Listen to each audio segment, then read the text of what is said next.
Hi recovery girls, it's Kristin, and as you can tell, I'm in a beautiful setting right now on the beach, just taking in a lot of sun, escaping the cold Indiana winter, resting, taking good care of myself. It's been really good for me, good for my husband. And today I was reflecting on the recovery slogan, "Let it begin with me."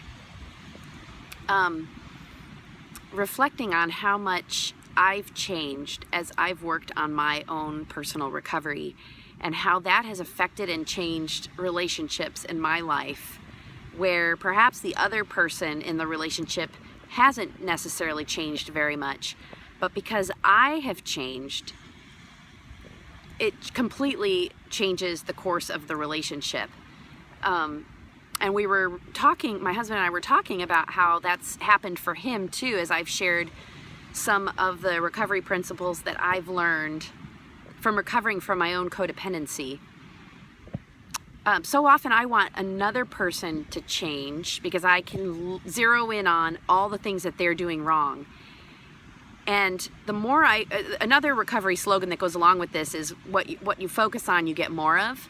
And so when I focus on what somebody else is doing wrong, I get real negative and critical, even if it's just on an unconscious level. Like maybe I'm not outwardly criticizing them, but people can sense it, that I disapprove, or that I am judging them.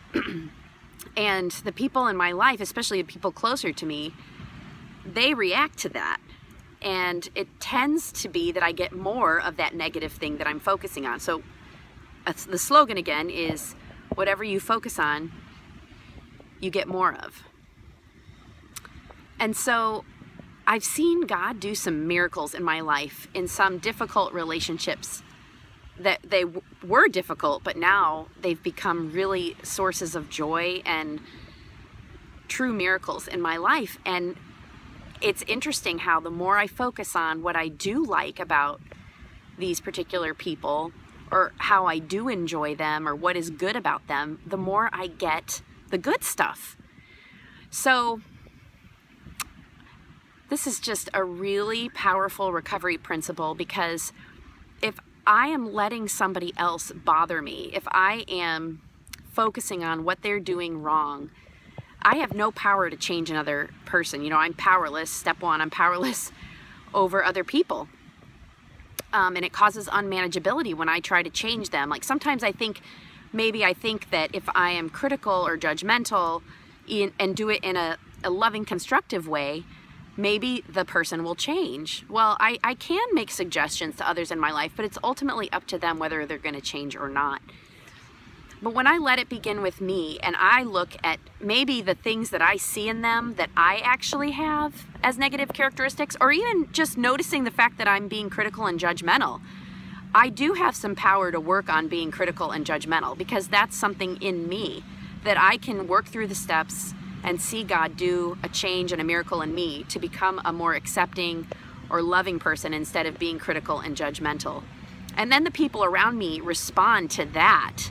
They respond to the acceptance and the love in me instead of the critical nature that I'm putting forth. So that is one of the gifts of recovery. And I'm so thankful to see those miracles in relationships in my life. And I'm really thankful to be on this recovery journey with you, that we don't have to do this alone, but we can be in this together.